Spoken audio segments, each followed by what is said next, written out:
Seorang pria sederhana, mengenakan jaket ojek online, berdiri di tengah hamparan kebun kelapa sawit yang luas. Di depan matanya, mantan istrinya menatapnya sinis, menghina tanpa ampun. Kau pikir dengan pekerjaan rendahan seperti ini, kau bisa menghidupi dirimu? Lihat aku sekarang. Aku punya segalanya yang dulu tak bisa kau berikan. Namun, wanita itu tak pernah tahu. Pria yang ia hina hari itu, bukanlah sekadar driver ojek online. Diam-diam, pria itu adalah pemilik sah dari seluruh kebun kelapa sawit tempat mereka berdiri. Sebuah rahasia besar yang selama ini ia sembunyikan. Bagaimana perjalanan pria ini menghadapi fitnah, dikhianati rekan bisnis, bahkan dipermalukan di depan publik? Bagaimana kebenaran akhirnya terungkap dan membalikan semua takdir? Simak ceritanya sampai habis.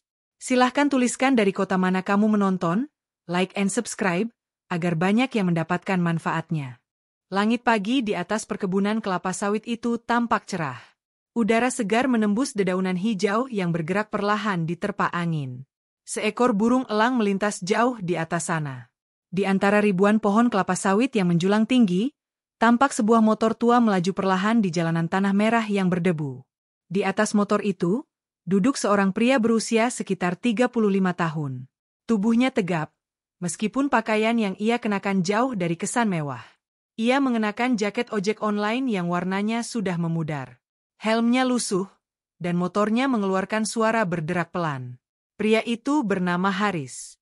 Di balik visor helmnya, mata Haris menatap lurus ke depan. Wajahnya tenang, nyaris tanpa ekspresi. Tangan kirinya menggenggam erat sebuah map coklat yang berisi dokumen penting. Sesekali, Haris memandangi pemandangan kebun kelapa sawit di sekelilingnya. Jalanan tanah merah terus berkelok di antara barisan pohon yang rapi. Beberapa truk pengangkut tandan kelapa sawit lewat dari arah berlawanan. Para pekerja tampak sibuk memanen buah kelapa sawit, memotong tandan-tandan besar dengan sabit panjang. Haris menepikan motornya ketika mendekati sebuah pos penjagaan. Di depan pos, berdiri seorang satpam berbadan besar yang mengenakan seragam biru tua. Satpam itu menghampiri, menatap Haris dari ujung kepala hingga ujung kaki. "Permisi, Bapak ada keperluan apa masuk ke area kebun ini?" tanya satpam dengan nada hati-hati. Haris membuka helmnya, memperlihatkan wajahnya yang bersih, namun tampak lelah. "Saya ada janji rapat dengan direksi," ucap Haris dengan suara tenang. Satpam itu tampak bingung sejenak. Ia melirik ke dalam pos, melihat daftar tamu yang sudah terdaftar. "Nama Bapak?" tanya satpam. "Haris," jawabnya singkat. Beberapa detik kemudian, satpam itu menemukan nama Haris dalam daftar. Matanya sedikit membelalak, namun ia segera menahan ekspresi kagetnya. "Baik, Pak Haris. Silakan masuk. Bapak langsung saja ke gedung utama. Mobil antarjemput sudah disiapkan," ucap satpam dengan sikap lebih hormat. Haris tersenyum tipis. Ia mematikan motornya, menyerahkan kunci kepada petugas, lalu berjalan ke arah mobil jemputan yang sudah menunggunya. Sebuah mobil SUV hitam mengkilap terparkir di sana. Sopirnya langsung membukakan pintu untuk Haris. Sopir itu tersenyum sopan. "Selamat pagi, Pak Haris. Kami sudah menunggu kedatangan Bapak," ucap sopir. Haris masuk ke dalam mobil tanpa banyak bicara. Mobil itu melaju perlahan menembus area kebun yang luas, menuju gedung utama yang berdiri megah di tengah perkebunan. Di dalam mobil, Haris memandangi kembali map coklat di pangkuannya. Di dalamnya terdapat dokumen yang sangat penting untuk hari ini. Matanya tajam, namun bibirnya tetap diam. Seolah-olah ada rencana besar yang sedang ia simpan rapat-rapat. Mobil terus melaju. Melewati deretan truk pengangkut, para pekerja panen, serta petugas pengawas kebun yang sibuk berkoordinasi. Sesampainya di depan gedung utama, Haris turun dari mobil. Gedung itu besar, berdinding kaca, dengan logo perusahaan sawit raksasa di bagian atas. Di kejauhan, tampak seorang wanita berdiri bersama seorang pria berpakaian rapi. Wanita itu mengenakan gaun krem elegan. Wajahnya cantik, namun tatapannya angkuh. Dialah Lina, mantan istri Haris. Di sampingnya berdiri Hendra, suami baru Lina, yang saat ini menjabat sebagai manajer utama di kebun kelapa sawit itu. Lina belum menyadari kehadiran Haris. Namun tak lama, tatapan mereka bertemu. Mata Lina membelalak. Mulutnya sedikit terbuka, seolah tak percaya melihat siapa yang baru saja turun dari mobil mewah perusahaan itu. Di sisi lain, Hendra menoleh ke arah Lina, bingung melihat reaksi istrinya. "Ada apa, sayang?" tanya Hendra. Lina masih terpaku. Matanya tak berkedip memandangi Haris yang perlahan berjalan mendekat dengan langkah tenang. Hendra mengikuti arah pandangan istrinya. Saat melihat Haris dengan jaket ojek online lusuh itu, ia langsung memasang raut wajah meremehkan. "Apa tukang ojek sekarang boleh masuk ke area manajemen?" ejek Hendra sambil terkekeh. Lina, yang kini mulai menguasai dirinya, ikut tersenyum sinis. "Lucu sekali. Ternyata nasibmu begini sekarang, Haris," kata Lina dengan nada merendahkan. Haris menghentikan langkahnya tepat di depan mereka berdua. Tatapannya tajam namun tetap sopan. Ia tidak terpancing emosi sedikitpun. Begitulah hidup. Kadang di atas, kadang di bawah. Jawab Haris singkat. Lina tertawa kecil sambil melirik Hendra. "Kamu pikir kamu bisa ikut rapat direksi dengan pakaian seperti itu? Jangan menghayal, Haris. Ini bukan tempatmu." Ejek Lina lagi. Hendra menambahkan. "Kalau mau ngojek, kamu bisa tunggu di luar pagar. Siapa tahu ada karyawan yang butuh antar ke kota." Cibirnya. Haris hanya tersenyum tipis. "Saya tahu tempat saya di mana," ucap Haris pelan. Seketika, seorang pria berjas hitam menghampiri mereka dengan langkah cepat. Wajahnya serius. "Pak Haris, para direksi sudah menunggu di ruang rapat utama. Mohon segera masuk," katanya dengan nada penuh hormat. Lina dan Hendra membeku di tempatnya. Wajah mereka berubah seketika. Mata Lina membelalak, Hendra menegang. Mereka saling pandang dengan raut bingung dan kaget. Haris mengangguk sopan kepada staf itu, lalu menatap Lina dan Hendra sesaat. "Sampai jumpa lagi," ucap Haris singkat. Dengan langkah tenang, Haris melangkah masuk ke dalam gedung megah itu, meninggalkan mantan istrinya yang kini mulai dihantui rasa penasaran dan kecemasan. Mobil mewah perusahaan lainnya mulai berdatangan. Di dalamnya, para pemegang saham dan direksi berdatangan untuk mengikuti rapat besar yang sangat penting hari ini. Di balik pintu kaca gedung megah itu, sebuah kebenaran besar perlahan mulai terbuka. Suasana ruang rapat utama sangat berbeda. Meja besar berbentuk oval terhampar di tengah ruangan. Dinding kaca memperlihatkan hamparan kebun kelapa sawit yang luas.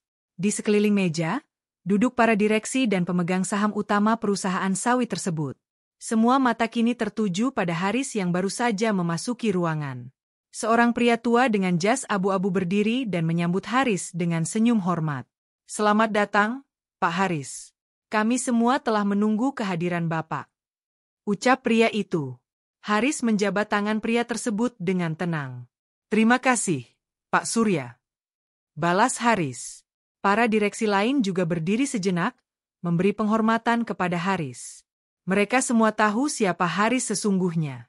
Di sisi lain, dari balik dinding kaca ruangan, Lina dan Hendra diam-diam mengintip ke dalam.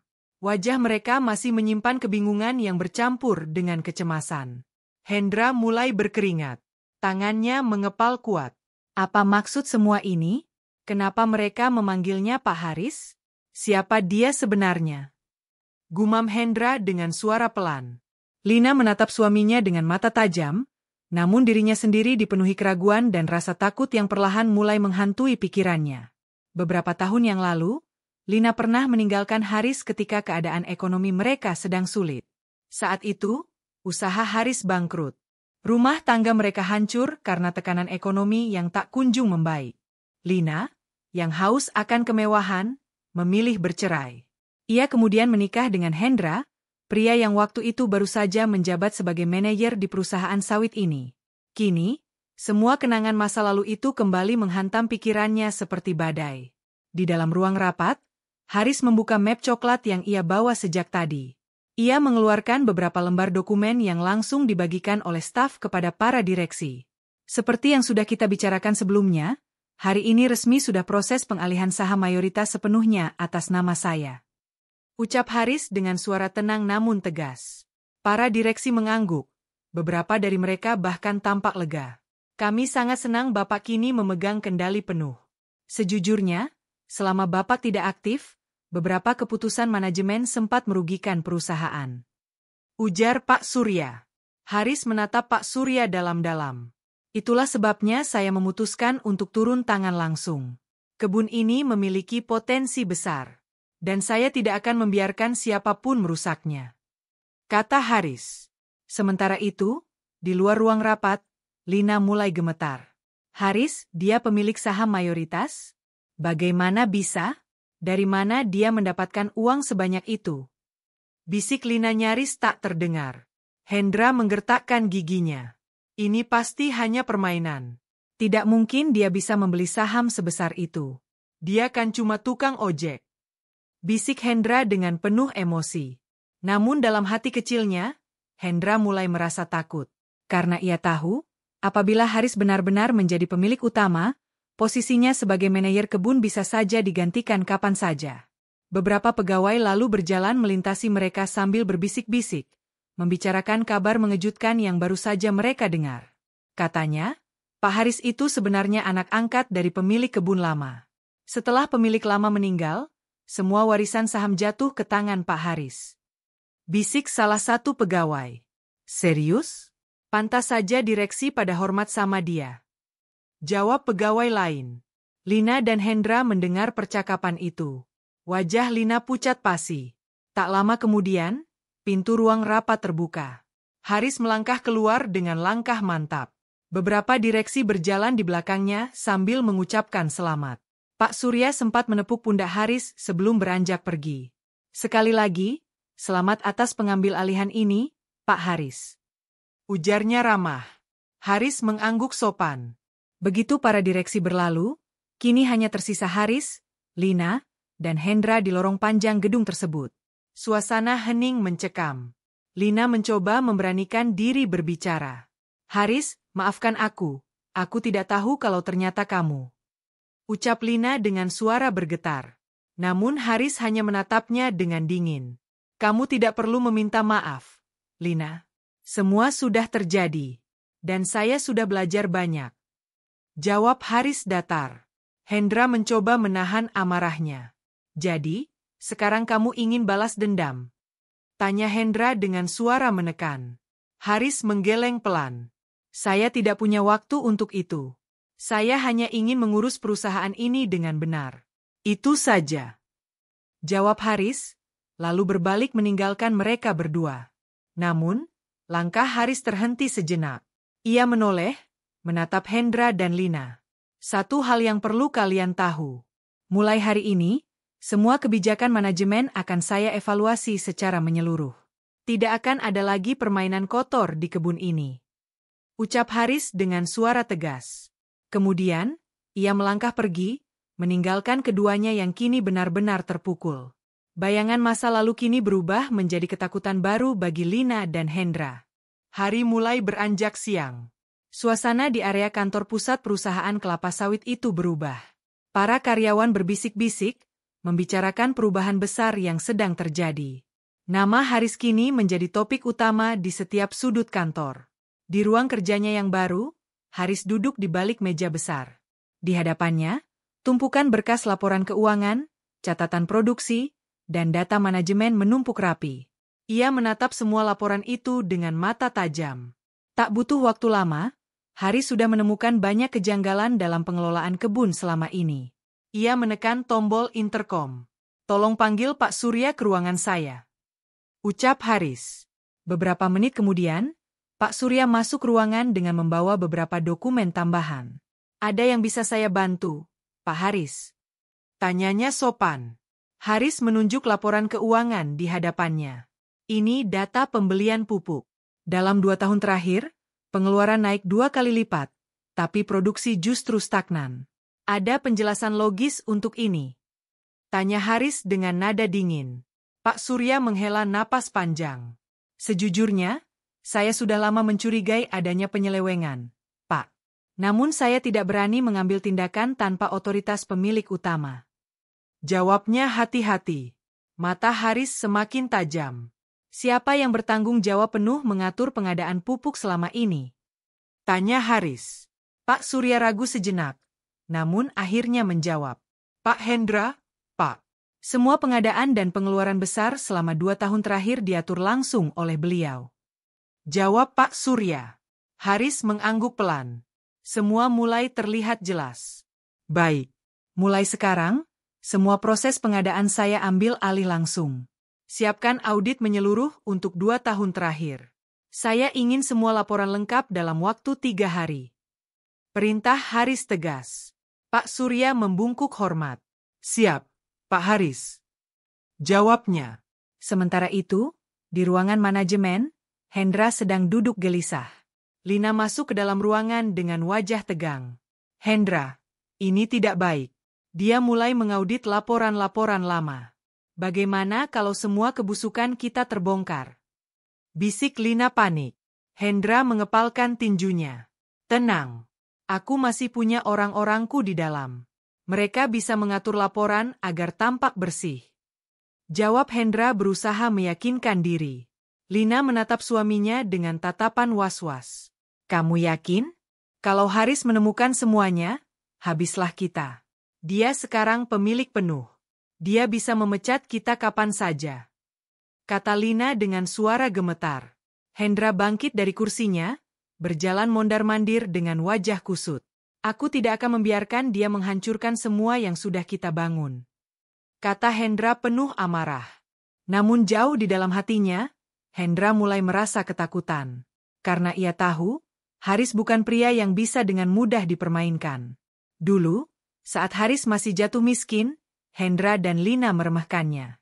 Kini, Haris kembali dengan kekuasaan penuh di tangannya. Beberapa jam kemudian, di lorong kantor utama, Haris berjalan melewati beberapa staf yang menyapanya dengan sopan. Di ujung lorong, ia berpapasan langsung dengan Hendra. Hendra berusaha memasang wajah tenang. Ia menyapa Haris dengan senyum tipis. Selamat atas jabatan barunya, Pak Haris. Saya harap kita bisa bekerja sama dengan baik. Ucap Hendra mencoba bersikap profesional. Haris menatap Hendra lurus ke mata.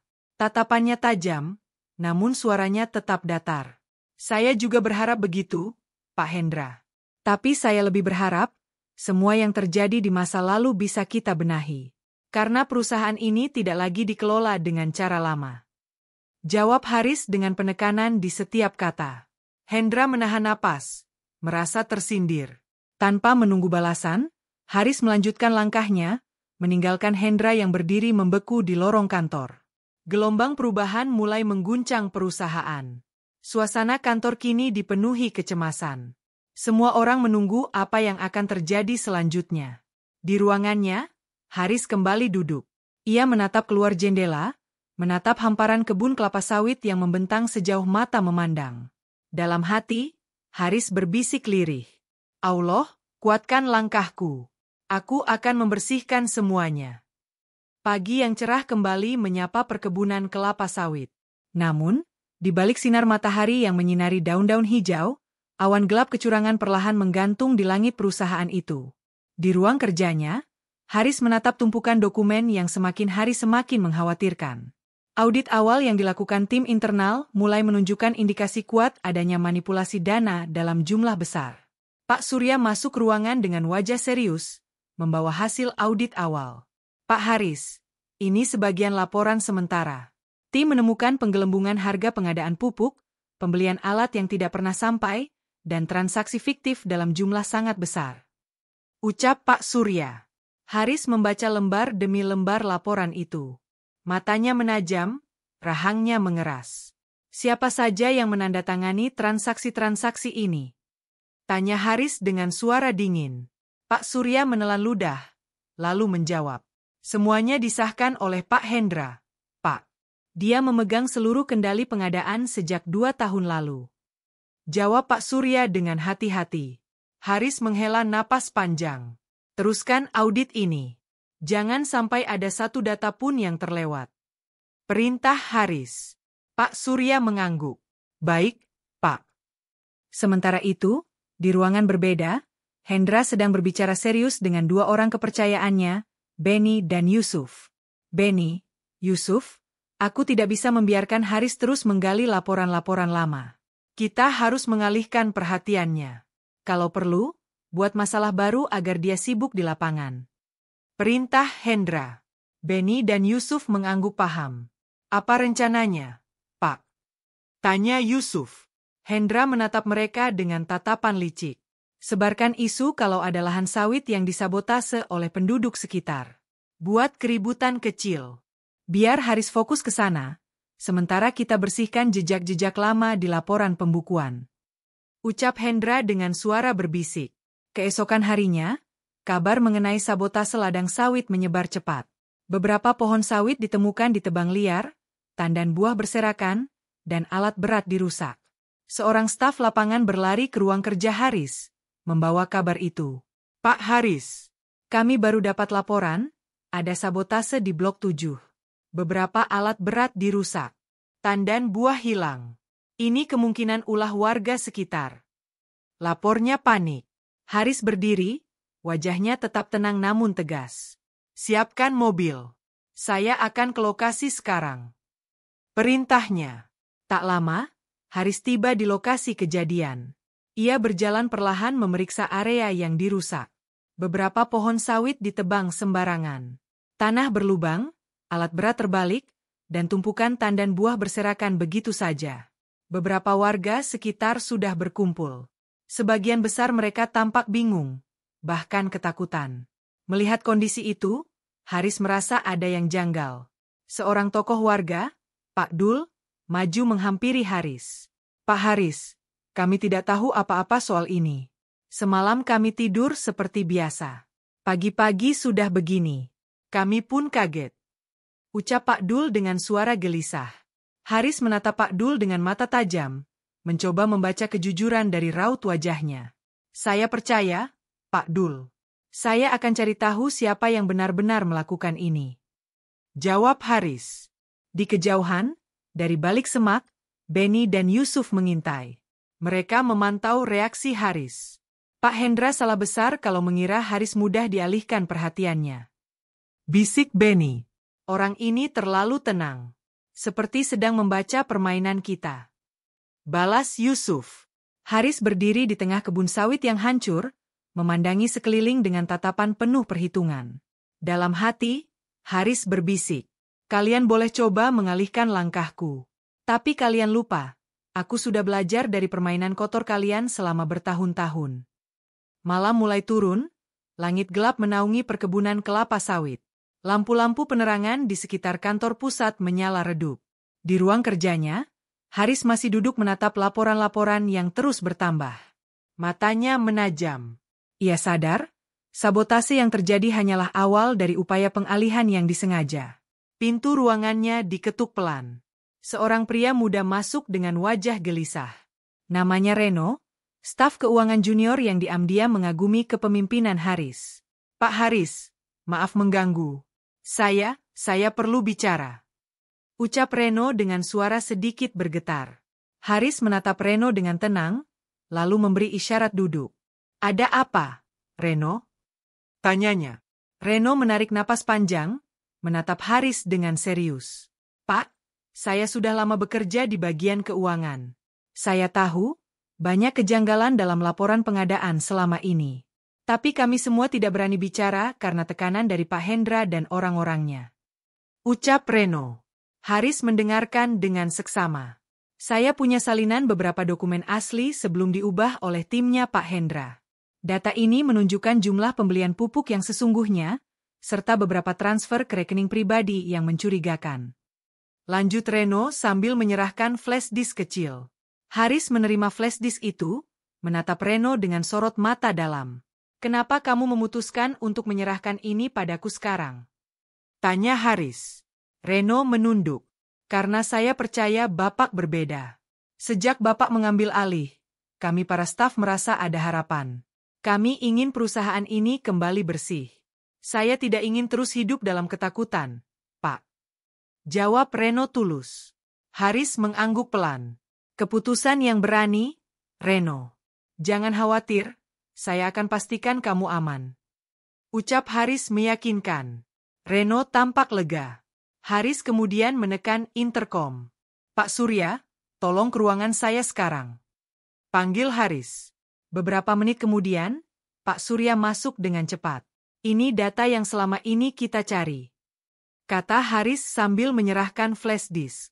Pak Surya menyalakan laptop, membuka file di dalamnya. Data yang muncul membuat matanya membelalak. Allah, ini bukti yang sangat kuat, Pak Haris. Jumlahnya besar sekali. Ratusan miliar rupiah dialihkan ke rekening pribadi yang sebagian besar terkait langsung dengan Pak Hendra. Ucap Pak Surya. Haris mengangguk. Wajahnya tetap tenang. Segera bentuk tim khusus. Rahasiakan semua ini. Jangan bocorkan ke siapapun sebelum waktunya. Instruksi Haris tegas. Siap, Pak Haris. Jawab Pak Surya. Sementara itu, di tempat lain, Hendra sedang duduk bersama Lina di ruang tamu rumah mewahnya. Anggur merah memenuhi gelas di tangannya, namun raut wajahnya jauh dari rasa tenang. Aku dengar dia sedang menyelidiki sampai ke laporan keuangan paling dasar, kata Hendra dengan suara berat. Lina yang duduk di sampingnya mulai tampak panik. Kamu yakin semua data sudah dibersihkan? Tanya Lina khawatir. Hendra menatap kosong ke arah jendela. Semua yang bisa dibersihkan sudah kubersihkan. Tapi kalau ada orang dalam yang berkhianat, itu akan menjadi masalah. Ucapnya dengan suara rendah. Lina memegang tangan suaminya, mencoba menenangkan diri. Haris bukan orang biasa, Hendra. Aku pernah hidup bersamanya. Dia bisa sangat sabar, tapi kalau dia sudah bergerak, dia akan habisi semuanya. Ucap Lina dengan suara pelan. Hendra menghela napas panjang. Di dalam dadanya, rasa takut perlahan mulai tumbuh, seperti bara kecil yang siap membakar kapan saja. Di kantor, Haris memandangi layar laptop dengan data yang baru saja dibuka. Tangannya mengepal perlahan. Permainan kalian sudah hampir selesai. Ucap Haris lirih. Pagi itu, sinar matahari menembus kaca besar ruang rapat. Suasana kantor pusat perusahaan kelapa sawit terasa berbeda. Semua kepala bagian diundang dalam rapat mendadak yang dipimpin langsung oleh Haris. Para manajer, supervisor, hingga kepala departemen duduk rapi. Hendra pun hadir, berusaha tetap tenang meski di dalam dadanya bergemuruh rasa cemas yang tak bisa ia redam. Haris membuka rapat dengan suara pelan, namun setiap katanya seperti menancap di kepala semua yang mendengarnya. Mulai hari ini, saya umumkan pembentukan tim audit internal independen. Semua laporan pengadaan, keuangan, dan pengelolaan aset selama 2 tahun terakhir akan ditinjau ulang secara menyeluruh. Ucap Haris. Ruang rapat hening. Beberapa kepala bagian saling pandang. Mereka tahu, pengumuman ini seperti genderang perang. Hendra mencoba menyela dengan suara dibuat ramah. Pak Haris, bukankah audit internal rutin sudah dilakukan sebelumnya? Mengapa kita harus membuka kembali laporan lama? Bukankah itu justru bisa mengganggu stabilitas perusahaan? Tanya Hendra dengan senyum dipaksakan. Haris menatap Hendra lurus. Senyumnya tipis namun tajam. Justru karena saya ingin memastikan stabilitas perusahaan, maka semua harus dibersihkan. Tidak ada yang perlu dikhawatirkan, kecuali bagi mereka yang punya sesuatu untuk disembunyikan. Jawab Haris, suaranya mengandung tekanan. Wajah Hendra menegang. Keringat dingin mulai muncul di pelipisnya.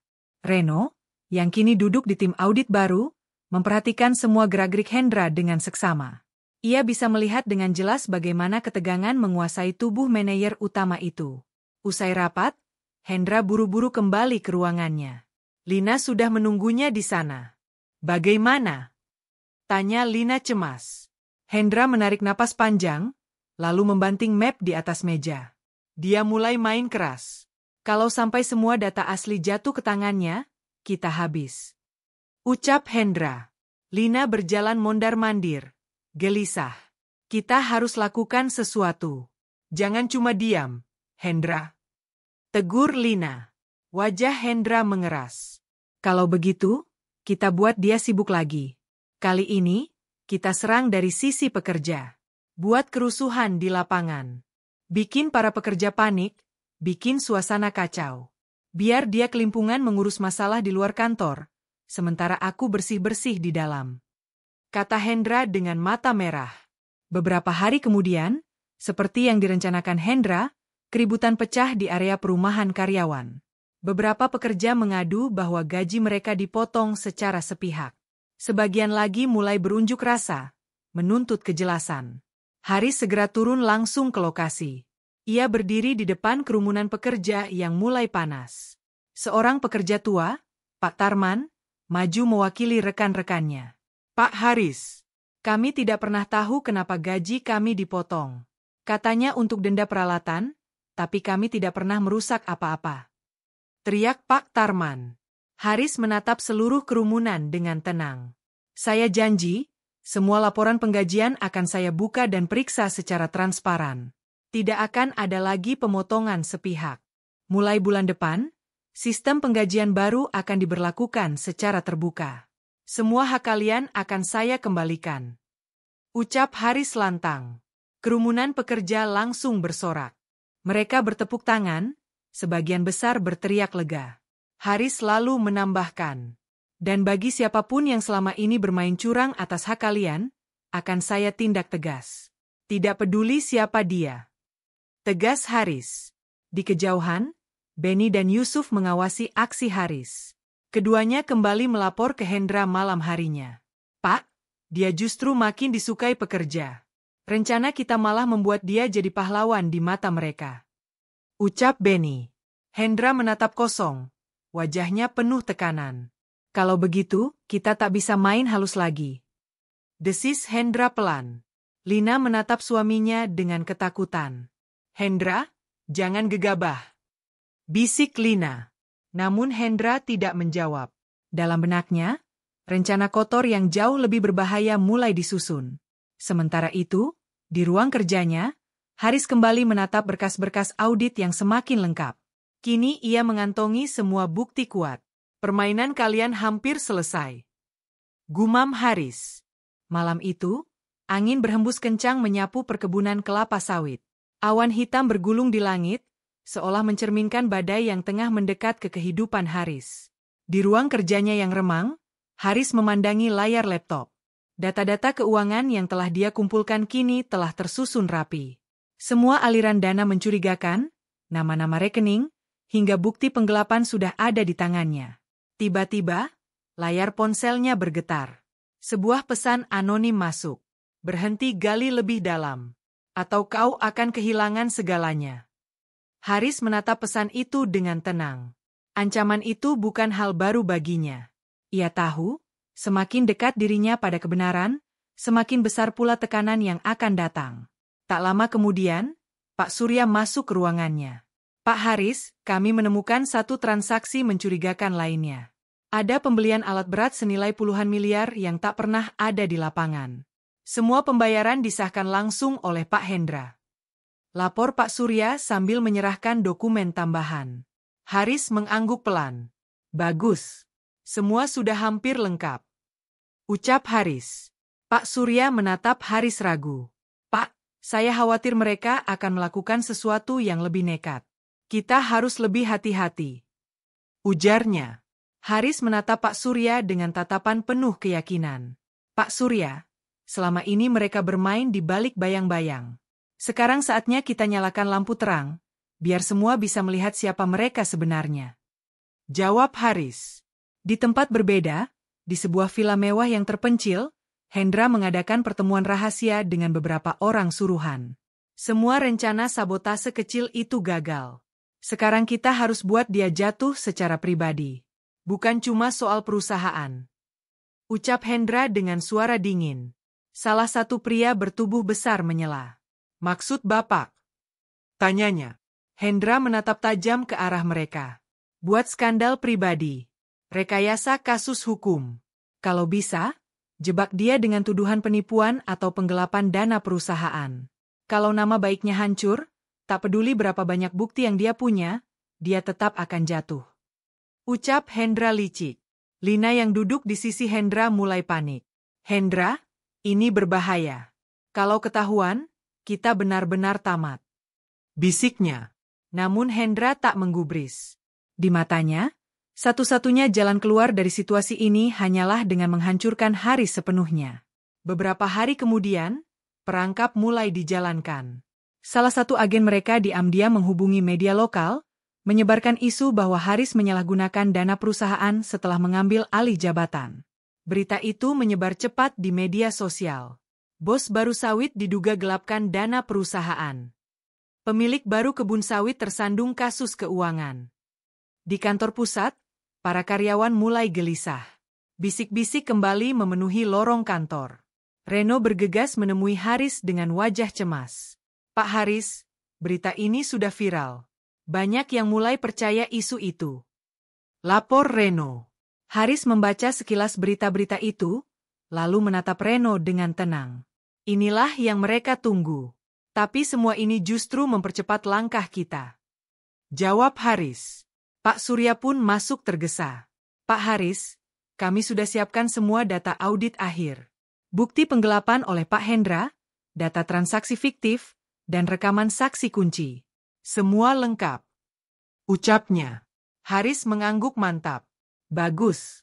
Malam ini juga, serahkan semua ke pengacara perusahaan.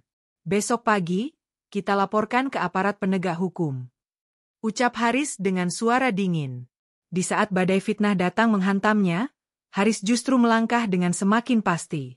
Ini bukan lagi perang kecil. Ini sudah menjadi pertarungan hidup mati.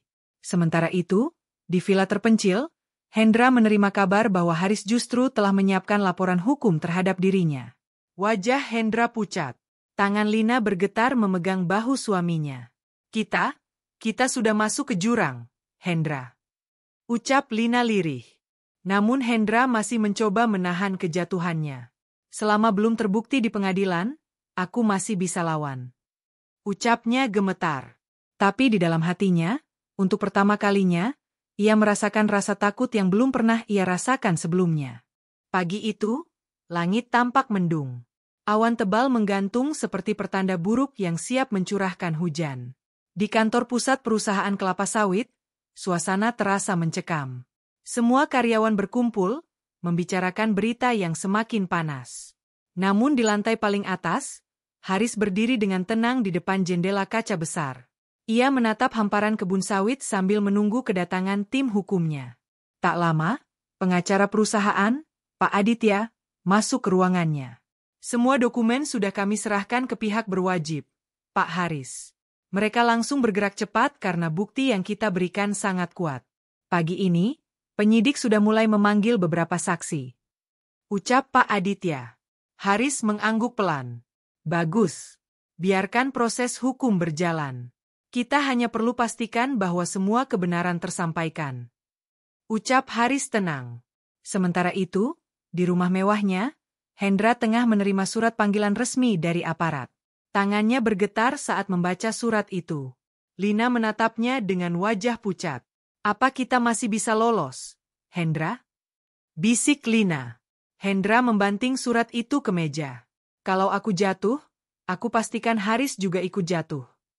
Ucapnya dengan suara serak penuh amarah. Beberapa jam kemudian, Hendra bersama pengacaranya menghadiri pemeriksaan pertamanya di kantor penyidik. Para wartawan sudah memenuhi halaman depan, memberondong Hendra dengan pertanyaan. Pak Hendra, benarkah Anda menggelapkan dana perusahaan? Bagaimana tanggapan Anda tentang laporan Pak Haris? Hendra hanya menunduk tanpa berkata sepatah kata pun. Ia masuk ke gedung penyidik dengan kepala penuh kekacauan. Di ruang pemeriksaan, penyidik menunjukkan bukti-bukti kuat yang telah dikumpulkan oleh tim audit Haris. Bapak bisa lihat, semua transfer dana ini masuk rekening atas nama saudara sendiri maupun perusahaan fiktif milik orang-orang dekat Bapak. Ucap penyidik. Hendra mencoba membela diri. Itu semua bagian dari kebijakan investasi perusahaan. Tidak ada unsur penggelapan. Kilahnya. Namun penyidik menunjukkan bukti lain, termasuk rekaman suara Reno saat memberikan kesaksian. Beberapa staf internal bersaksi bahwa data laporan keuangan dimanipulasi atas perintah langsung dari Bapak. Ucap penyidik tegas. Hendra terdiam. Keringat dingin membasahi dahinya. Sementara itu, di kantor, Reno dan Pak Surya menyaksikan siaran berita yang menayangkan proses pemeriksaan Hendra. Reno menoleh ke Haris yang duduk dengan tenang. Pak Haris, dia benar-benar terpojok sekarang. Ucap Reno. Haris mengangguk pelan.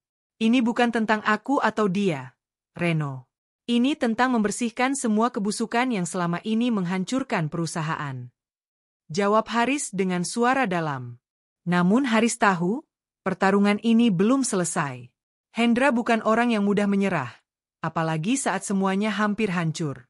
Dan benar saja, di malam harinya, Hendra melakukan pertemuan rahasia terakhirnya dengan beberapa orang kepercayaannya. Kita harus cari cara terakhir. Kalau perlu, jatuhkan dia lewat serangan pribadi. Kalau Haris bisa dibuat terlibat dalam kasus yang memalukan, semua yang sudah dia bangun bisa runtuh. Ucap Hendra dengan suara nyaris putus asa. Orang-orang suruhannya mengangguk, mulai menyusun strategi baru yang jauh lebih licik. Rencana yang bisa menghancurkan bukan hanya karir Haris, tetapi juga nama baik dan kehormatannya. Haris belum tahu, badai yang jauh lebih ganas sedang disiapkan di balik punggungnya. Beberapa hari berlalu, suasana perusahaan perlahan mulai tenang. Para karyawan kembali bekerja dengan nyaman, kepercayaan mereka terhadap Haris semakin besar. Namun ketenangan itu hanyalah permukaan. Di balik layar, jebakan licik sedang dipasang. Pagi itu, Reno masuk ruang kerja Haris dengan wajah tegang. Pak Haris, ada sesuatu yang harus Bapak lihat. Ucap Reno sambil menyerahkan tablet berisi rekaman video. Haris memutar video itu. Tiba-tiba layar menampilkan gambar dirinya yang sedang berbincang dengan seorang wanita muda di sebuah restoran. Dalam video itu, mereka tampak akrab, bahkan sesekali wanita itu terlihat menyentuh tangan Haris. Di bagian akhir video, suara editan muncul, membuat seolah-olah Haris menjanjikan proyek fiktif kepada wanita itu. Haris mengerutkan kening. Ia mengenali wanita itu. Itu Melanie. Dia staf magang 2 tahun lalu. Tapi ini jelas rekayasa. Ucap Haris pelan. Reno menambahkan. Video ini sudah tersebar di beberapa media sosial. Pak. Mereka menuduh Bapak melakukan pelecehan dan menyalahgunakan jabatan. Ucap Reno prihatin. Tak lama, Pak Surya masuk dengan wajah cemas. Pak Haris, LSM dan beberapa media mulai menuntut klarifikasi. Mereka bahkan mendesak agar Bapak dinonaktifkan sementara dari jabatan. Lapor Pak Surya. Haris menarik napas panjang. Ia tahu, ini adalah serangan terakhir dari Hendra. Mereka sudah tidak mampu melawan secara hukum, kini mencoba menghancurkan reputasinya secara pribadi. Sementara itu, di rumah mewahnya, Hendra duduk menonton siaran berita dengan wajah puas. Wartawan mulai membicarakan video itu. Reputasinya hancur. Ini akhir permainan. Ucap Hendra sambil tertawa kecil. Lina masih tampak gelisah. Ia menatap suaminya. Hendra, kamu pikir Haris akan diam saja? Dia bukan orang bodoh. Kata Lina dengan suara takut. Namun Hendra menggeleng pelan. Tak peduli sekuat apapun dia, kalau masyarakat sudah mencapnya sebagai pezina dan penjahat, dia akan jatuh. Itu hukum sosial. Jawab Hendra. Di kantor pusat, Haris berdiri di depan para pimpinan, menghadapi tekanan yang semakin kuat. Salah satu komisaris senior angkat bicara. Pak Haris, kami paham semua pengabdian dan kinerja Bapak. Tapi tekanan publik sangat kuat. Kami harus mempertimbangkan untuk menonaktifkan Bapak sementara, demi menjaga citra perusahaan. Ucap sang komisaris hati-hati. Suasana ruangan hening. Haris menatap seluruh ruangan dengan mata tajam, lalu berbicara dengan suara dalam namun penuh wibawa. Silakan. Jika itu dianggap perlu, saya siap dinonaktifkan sementara. Tapi saya berjanji di depan kalian semua, kebenaran akan segera terungkap. Ucap Haris. Keputusan pun diambil. Haris secara resmi dinonaktifkan sementara. Begitu keluar dari ruang rapat, Reno dan Pak Surya langsung menghampirinya. Pak Haris, ini sangat tidak adil. Kita punya bukti kalau video itu hasil editan. Ucap Reno emosi. Haris menepuk bahu Reno. Tenang, Reno. Permainan mereka sudah hampir selesai. Aku sudah minta tim forensik digital untuk menganalisis video itu. Begitu hasilnya keluar, semuanya akan berbalik. Ucap Haris dengan tenang. Beberapa hari kemudian, hasil analisis forensik pun keluar. Video tersebut terbukti hasil manipulasi canggih. Suara disunting, Gerakan dipotong-potong, bahkan latar belakang diedit untuk menambah kesan dramatis. Pak Aditya, pengacara Haris, membawa hasil itu ke meja penyidik. Bukti ini membuktikan klien kami difitnah.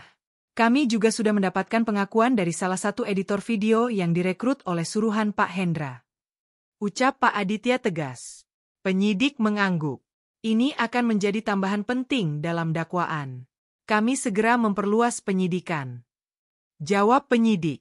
Di rumahnya, Hendra menerima kabar buruk itu. Tangannya gemetar hebat. Lina terduduk lemas di sofa. Hendra, habis sudah kita. Ucap Lina dengan suara parau. Wajah Hendra memucat. Untuk pertama kalinya, ia benar-benar merasakan bagaimana kebenaran mulai meremukan semua tipu dayanya. Pagi yang mendung, suasana kantor pusat dipenuhi ketegangan yang berbeda. Seluruh karyawan berkumpul di lobi utama, memperhatikan iring-iringan mobil aparat yang mulai memasuki area perusahaan. Reno berdiri di samping Pak Surya, menatap serius ke arah rombongan penyidik yang turun dari kendaraan. Beberapa membawa map tebal, sementara lainnya mengawal ketat. Pak Surya, ini hari yang sudah lama kita tunggu. Bisik Reno. Pak Surya mengangguk, matanya tak lepas dari langkah-langkah tegas para penyidik. Di lantai atas, Hendra tengah duduk di ruang kerjanya. Wajahnya pucat, matanya merah akibat malam-malam panjang tanpa tidur. Lina berdiri di sampingnya, kedua tangannya gemetar. Pintu ruang kerja diketuk keras. Dua penyidik masuk dengan wajah dingin. Saudara Hendra, sesuai dengan hasil penyidikan dan bukti-bukti yang telah kami kumpulkan, Anda secara resmi ditetapkan sebagai tersangka penggelapan dana, pemalsuan dokumen, penyalahgunaan jabatan, serta upaya pencemaran nama baik. Ucap penyidik tegas. Lina menutup mulutnya, menahan tangis. Hendra terdiam, wajahnya seperti kehilangan seluruh kekuatannya. Silakan ikut kami ke kantor penyidik untuk pemeriksaan lanjutan. Tambah penyidik. Tanpa banyak kata, Hendra berdiri dengan lemas. Kedua tangan diborgol di depan karyawan yang mulai berkumpul menyaksikan proses penangkapannya. Sorot mata para pekerja berisi campuran antara lega dan kecewa. Saat Hendra digiring keluar, beberapa wartawan yang sudah menunggu langsung mengerubunginya. Pak Hendra, bagaimana Anda menanggapi penangkapan ini? Benarkah semua tuduhan yang dialamatkan kepada Anda? Namun Hendra hanya menunduk, menutup wajahnya dari sorotan kamera. Semua yang selama ini ia bangun dengan kebohongan kini runtuh di hadapan publik. Sementara itu, di ruang kerjanya, Haris berdiri tenang di depan jendela besar, menatap ke arah iring-iringan mobil penyidik yang membawa pergi musuh lamanya. Pak Surya dan Reno masuk dengan wajah lega. Pak Haris, semua proses hukum kini berjalan. Media pun sudah memberitakan fakta sesungguhnya. Nama baik Bapak mulai dipulihkan di mata publik. Ucap Pak Surya. Reno menambahkan, banyak karyawan yang meminta agar Bapak segera kembali memimpin secara penuh. Haris menghela napas panjang, memandangi hamparan kebun sawit yang terbentang luas. Semua ini bukan karena aku, tapi karena kejujuran masih punya tempat di tengah gelapnya keserakahan. Ucap Haris lirih. Reno dan Pak Surya mengangguk setuju. Kemenangan ini bukan hanya tentang Haris, tetapi tentang kebenaran yang akhirnya mengalahkan kejahatan. Namun di sisi lain kota, Lina hanya bisa terduduk lemas di sudut ruangan apartemen mewah mereka yang kini sepi. Semua harta mereka mulai disita. Semua teman mulai menjauh. Hidup mewah yang selama ini mereka nikmati, sirna dalam sekejap. Di ruang tahanan, Hendra duduk dengan wajah kosong. Tak ada lagi rencana. Tak ada lagi kelicikan. Yang tersisa hanyalah penyesalan. Beberapa minggu berlalu sejak penangkapan Hendra. Proses hukum berjalan cepat karena bukti-bukti yang diserahkan oleh tim audit Haris sangat kuat. Media-media nasional terus memberitakan perkembangan kasus ini. Nama Haris yang sempat dihantam fitnah, kini kembali bersinar. Pagi itu, suasana kantor pusat perusahaan terasa berbeda. Semua karyawan berkumpul di halaman depan, menunggu seseorang yang selama ini menjadi tumpuan harapan mereka. Sebuah mobil hitam berhenti di depan gedung. Pintu terbuka, dan Haris keluar dengan senyum tenang.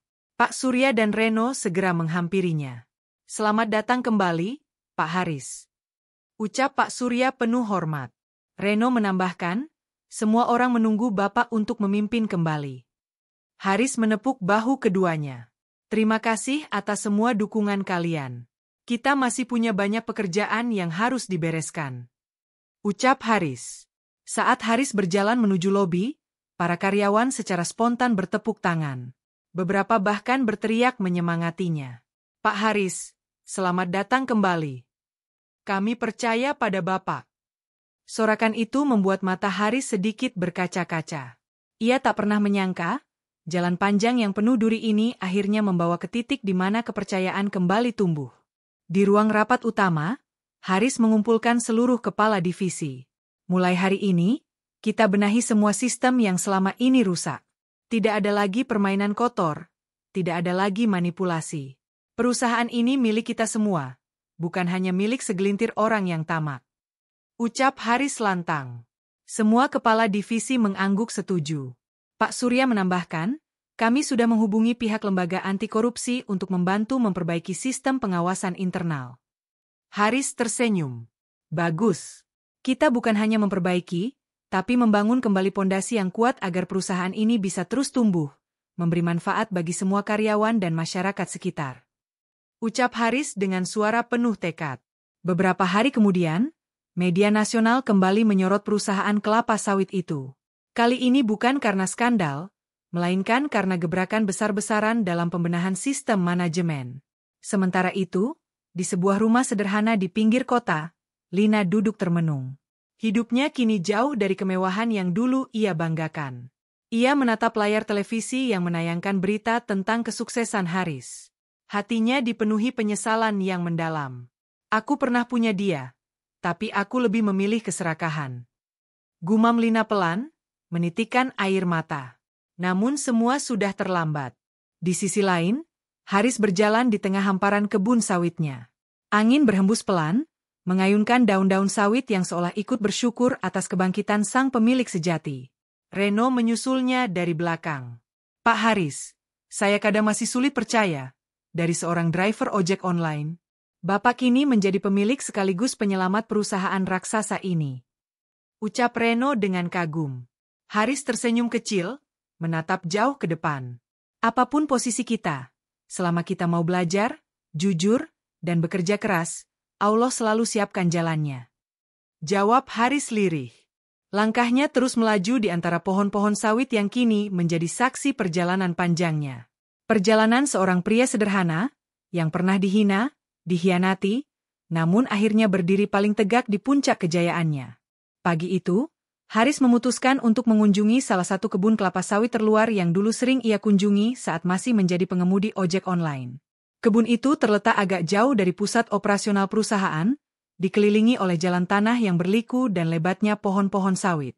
Dengan mengenakan jaket lamanya yang masih bertuliskan nama ojek online, Haris sengaja menyamar, seperti ingin kembali menyentuh kenangan masa lalunya. Beberapa petani sawit lokal menyapanya ramah tanpa mengetahui siapa dirinya. Bang, kirain masih narik ojek. Sekarang udah jarang kelihatan. Sapa salah satu petani, Pak Karyo. Haris hanya tersenyum. Sesekali nostalgia, Pak Karyo. Tapi tetap sama, yang penting kerja halal. Jawab Haris dengan rendah hati. Saat Haris berjalan santai melewati jalan setapak, dari kejauhan, tanpa sengaja ia melihat sosok wanita yang tak asing baginya. Lina. Lina tampak sedang berdiri di tepi kebun, wajahnya kusam, pakaiannya sederhana. Jauh dari kesan glamor seperti dulu. Ia kini bekerja membantu salah satu koperasi kecil setelah seluruh hartanya disita. Awalnya, Lina tidak menyadari kehadiran Haris. Namun ketika pandangannya beradu, ia tercekat. Wajahnya memucat. Tangannya langsung bergetar. Haris mendekatinya dengan langkah tenang. Lina. Sapanya pelan. Lina menunduk, menahan rasa malu yang membuncah dalam dadanya. Ia tak mampu menatap mata Haris. Aku tidak menyangka bisa bertemu di sini. Suaranya lirih, nyaris berbisik. Haris menatap mantan istrinya dengan tatapan datar namun tetap menjaga wibawa. Aku sering ke sini. Dulu, aku bahkan pernah menunggu orderan ojek online di kebun ini. Waktu itu, kamu mungkin tak pernah membayangkan, kan? Ucap Haris tanpa emosi. Lina menggigit bibirnya, matanya berkaca-kaca. Aku minta maaf, Haris. Aku menyesal. Semua yang aku lakukan, aku buta oleh keserakahan. Ucapnya terbata. Haris menghela napas panjang. Ia menatap sekeliling kebun sawit yang tenang, seolah mencari ketenangan dari alam. Lina, hidup sudah memberi pelajaran pada kita masing-masing. Aku tidak dendam. Tapi maaf dariku bukan berarti segalanya bisa kembali seperti dulu. Ucap Haris dengan suara pelan namun tegas. Lina menitikkan air mata, suaranya bergetar. Kau sudah jauh lebih tinggi sekarang, Haris. Kau punya segalanya. Aku yang kehilangan semuanya. Katanya dengan suara lirih. Haris menatap Lina, kali ini dengan tatapan iba. Bukan aku yang tinggi, Lina. Tapi Allah yang maha tinggi. Dia angkat derajat siapapun yang ia kehendaki. Ucap Haris. Setelah itu, Haris melangkah pergi meninggalkan Lina yang masih berdiri lemas di tempatnya, menangis dalam keheningan kebun sawit. Langkah Haris semakin mantap. Masa lalunya sudah ia tinggalkan di belakang. Kini, yang ada hanyalah masa depan yang harus ia bangun dengan jujur, bersih, dan penuh keberanian. Beberapa bulan berlalu sejak pertemuan tak terduga Haris dan Lina di kebun kelapa sawit. Nama Haris kini semakin harum, bukan hanya di dalam negeri, tetapi juga di tingkat internasional. Banyak investor asing mulai melirik perusahaan sawit yang kini dipimpinnya. Pagi itu, Haris menggelar rapat penting bersama tim manajemen baru. Di ruang rapat utama, layar besar menampilkan rencana ekspansi perusahaan ke berbagai wilayah potensial. Pak Surya membuka rapat dengan suara penuh semangat. Pak Haris, dengan hasil audit bersih, reputasi yang semakin kuat, serta kepercayaan masyarakat yang terus tumbuh, kami telah menerima beberapa proposal kerjasama dari perusahaan asing. Ini bisa menjadi peluang besar untuk pertumbuhan perusahaan. Ucap Pak Surya. Reno menambahkan, dan yang paling menarik, mereka menawarkan sistem kerjasama yang tetap mengutamakan kontrol penuh di tangan perusahaan kita, sehingga tidak ada lagi peluang permainan kotor dari pihak luar. Haris mengangguk sambil memperhatikan data di layar. Kita harus hati-hati. Jangan sampai ekspansi ini menjadi bumerang. Besar bukan berarti kuat kalau pondasinya rapuh. Ucap Haris dengan nada tegas. Semua yang hadir mengangguk setuju. Kini mereka paham, Haris bukan hanya seorang bos, tapi juga seorang pemimpin yang bijak. Setelah rapat usai, Haris berjalan keluar menuju halaman kantor. Di sana sudah menunggu sebuah rombongan dari Kementerian Pertanian dan Badan Lingkungan. Seorang pejabat senior menghampiri Haris. Pak Haris, izinkan kami mengucapkan apresiasi atas langkah-langkah reformasi besar yang Bapak lakukan. Perusahaan Bapak kini menjadi contoh industri sawit yang bersih, ramah lingkungan, dan berpihak pada kesejahteraan petani lokal. Ucap pejabat tersebut. Haris menyalami mereka dengan rendah hati. Terima kasih atas dukungan semua pihak. Apa yang kami lakukan hanyalah menjalankan amanah Allah. Jawab Haris. Beberapa petani sawit lokal pun turut hadir. Pak Karyo, yang dulu pernah menyapa Haris di kebun, kini berdiri di sana mewakili para petani plasma. Pak Haris, terima kasih karena sejak Bapak pimpin, kami para petani plasma tidak lagi dikebiri. Harga sawit kami layak, hak-hak kami dihargai. Ucap Pak Karyo penuh haru. Haris menepuk bahu Pak Karyo.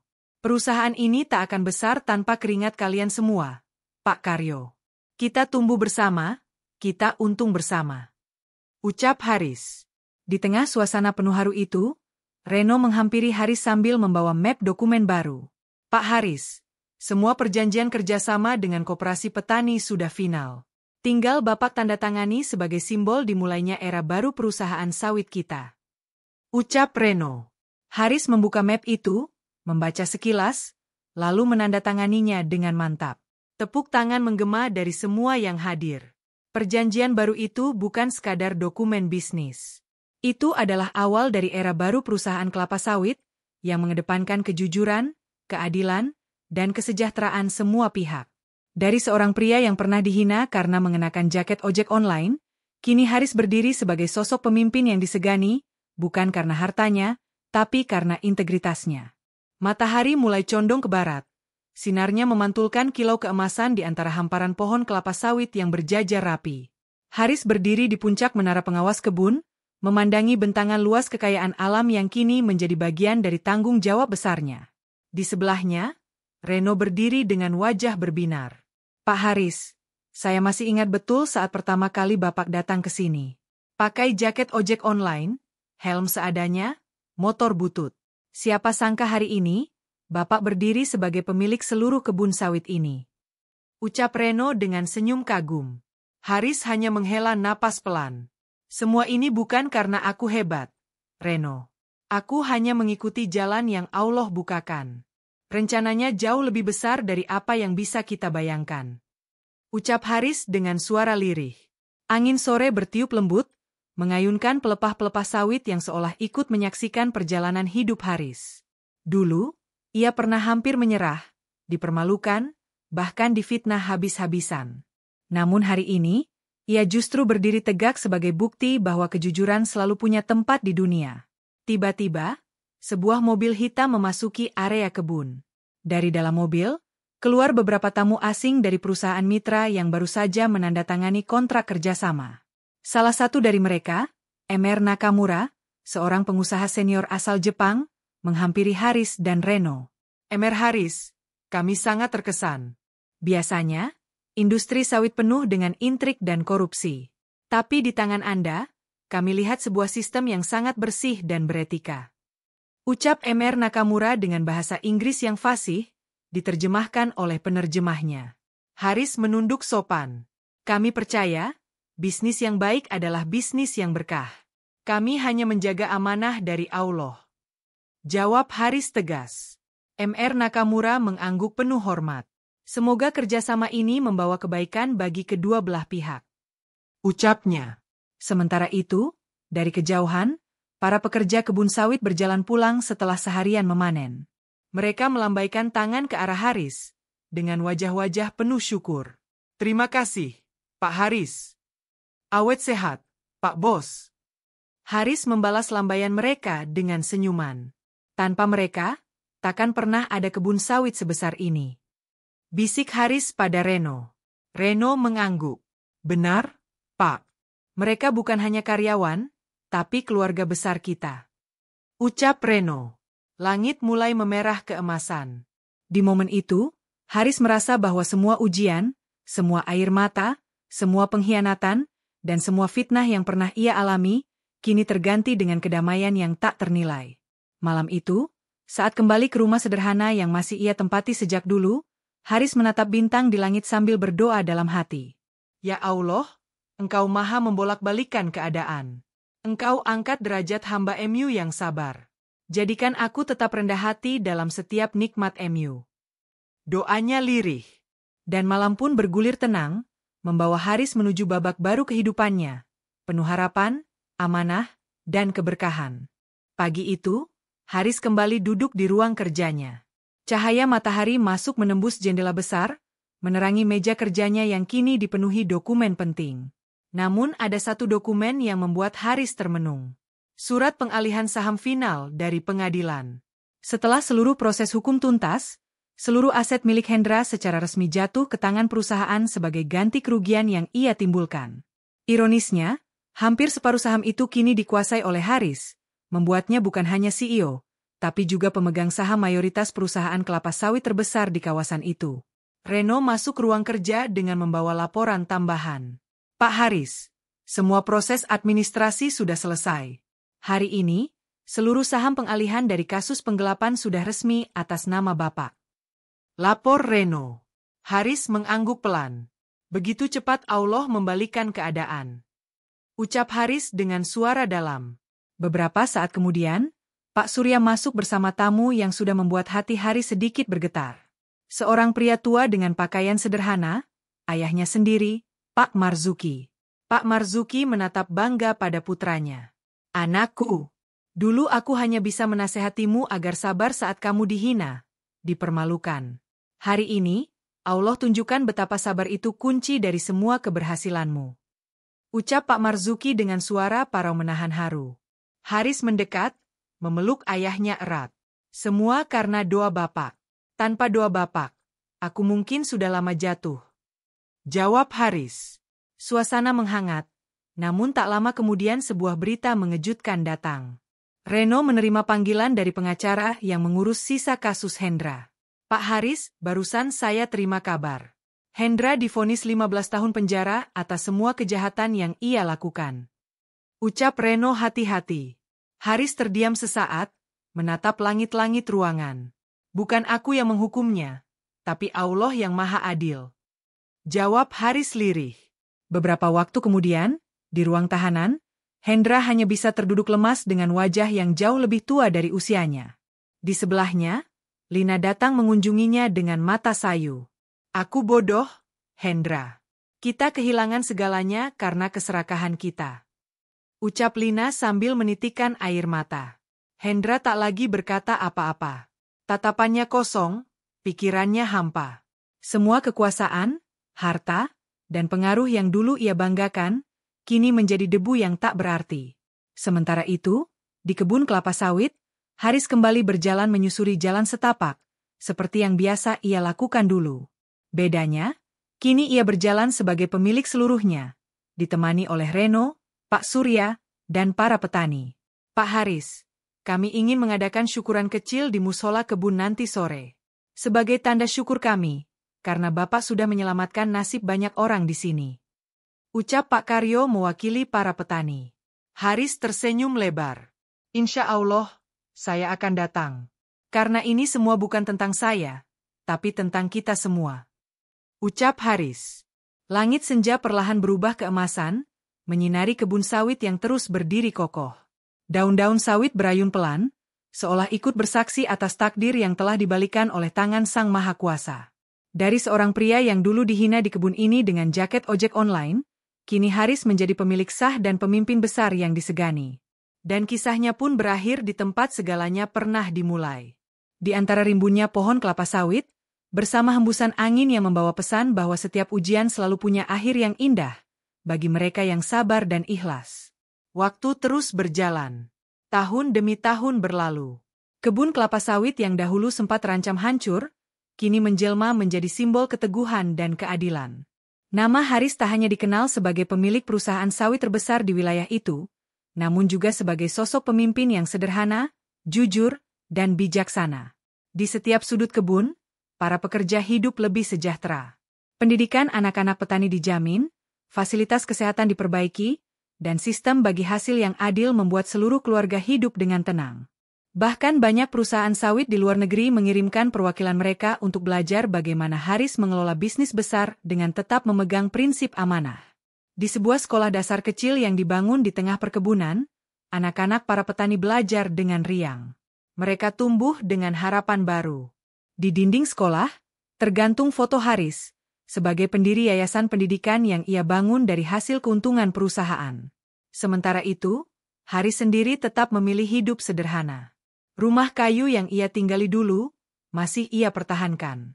Setiap pagi, ia selalu berjalan kaki mengelilingi kebun, menyapa para pekerja, bercanda dengan petani, dan tak lupa bersujud syukur di musola kecil dekat kebun. Di ruang tamu rumahnya, terpajang bingkai kecil berisi tulisan yang selalu ia baca sebelum memulai hari. Sabar dalam hinaan, ikhlas dalam kehilangan, syukur dalam kelimpahan, dan tawakal dalam ujian. Semua karena Allah. Dan di sanalah, perjalanan seorang pria yang pernah direndahkan karena jaket ojek online berakhir dalam kedamaian.